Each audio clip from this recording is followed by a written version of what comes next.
ನವರಾತ್ರಿ 8ನೇ ದಿನದಂದು ದೇವಿ ಮಹಾಗೌರಿಯನ್ನು ಪೂಜಿಸಲಾಗುತ್ತದೆ.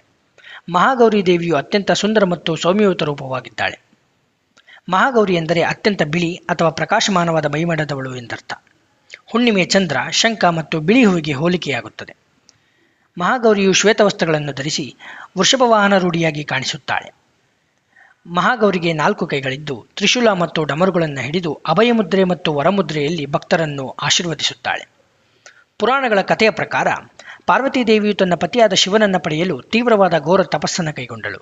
ಈ ತಪಸ್ಸಿನ ಅವಧಿಯಲ್ಲಿ ಅನ್ನಾಹಾರ ತ್ಯಜಿಸಿ ಧೂಳು ಮತ್ತು ಕೊಳೆಯಿಂದಾಗಿ ಆಕೆಯ ದೇಹವು ಕಪ್ಪಾಗಿ ಹೋಗಿತ್ತು.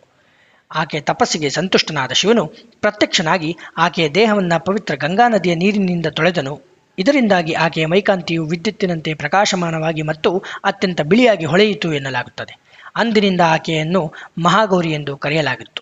ಶ್ವೇತೆ ವೃಷೇ ಸಮಾರೂಢ ಶ್ವೇತಾಂಬರಧರ ಶುಚಿ ಮಹಾಗೌರಿ ಶುಭಂ ದದ್ಯನ್ಮಹಾದೇವ ಪ್ರಮೋದದ ಎಂಬ ಪ್ರಾರ್ಥನಾ ಮಂತ್ರದಿಂದ ದೇವಿ ಮಹಾಗೌರಿಯನ್ನು ಸಂತುಷ್ಟಗೊಳಿಸಬಹುದು.